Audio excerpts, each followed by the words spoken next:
was working for had a cute daughter. She was a little older than I was, and of course I thought anything that wasn't a boy was cute then, but she was cute, and she would come every day at noon. She would come walking out across that plowed field with a little paper sack with some lunch in it, you know, a sandwich or whatever. And she always brought a little, one of those wide-mouthed jugs filled with iced tea, and it always had burlap wrapped around it with twine, you know, and it would keep it really cold. And so I would sit on that tractor from sun up till noon every day, thinking about what I was going to say to her when she got there, and how clever I was going to be, and you know, just melt her in her tracks. But the truth is, every time she got there, I'd turn the old tractor off and I would just choke up.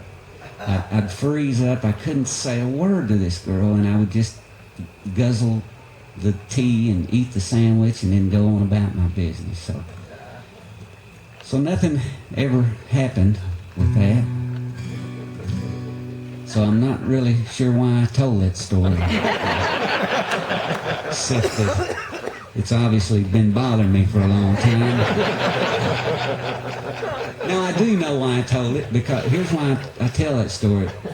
Because I'm trying to illustrate how you, if you're like me anyway, when you know you can't have something, it seems like you want it even more. You know what I mean? And so that's kind of what inspired this. You know, there's nothing sweeter than drawing a dipper of good, clean, cold water from an old hand-dug well. And there ain't nothing harder than raking alfalfa and waiting around for the sound of that noon dinner bell. That's when I'd take off my straw hat and go up to the big house where we'd all gather around under the big elm tree to soak up some shade and eat some good country cooking, and if I was real lucky, she might even look at me.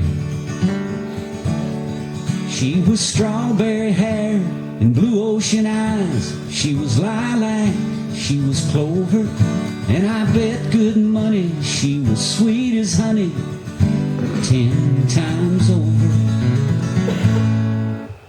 But it's back to the fields to work like the Dickens till they'd come pick us up of a late afternoon. If I could get me a good enough seat up on that wagon, well, I might even catch the smell of her roses' perfume.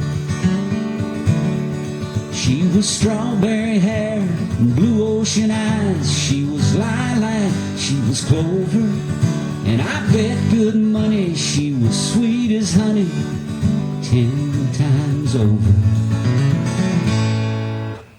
At least that's what I wrote on this folded up note that I kept in the bib of my overalls.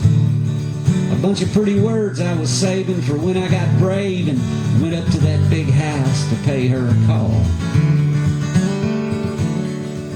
Which I did one evening with some fresh cut flowers, and my hair slicked back and my shoes all shined. And I never imagined, I never even considered that she might be in any arms other than mine.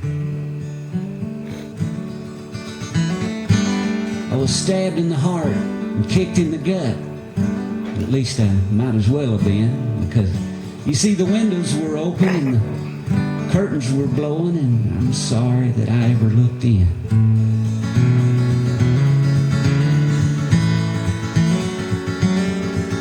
I jumped off the porch and I ran back down the hill to where that little footbridge goes over the stream.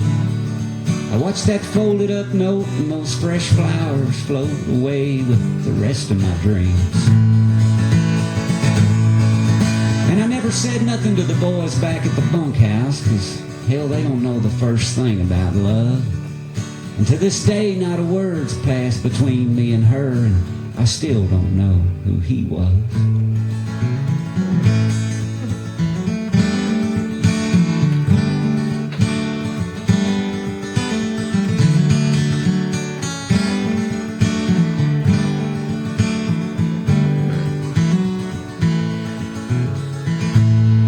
I still got hay down my my collar, sweat in my eyes, and I guess I hurt for a while pretty bad. I let it set me back in spite of the fact that I know you can't lose what you never had. Ah, but still there ain't nothing sweeter than drawing that dipper of good clean cold water from that old hand-dug well. But these days I don't get near as excited about hearing the sound of that noon dinner bell.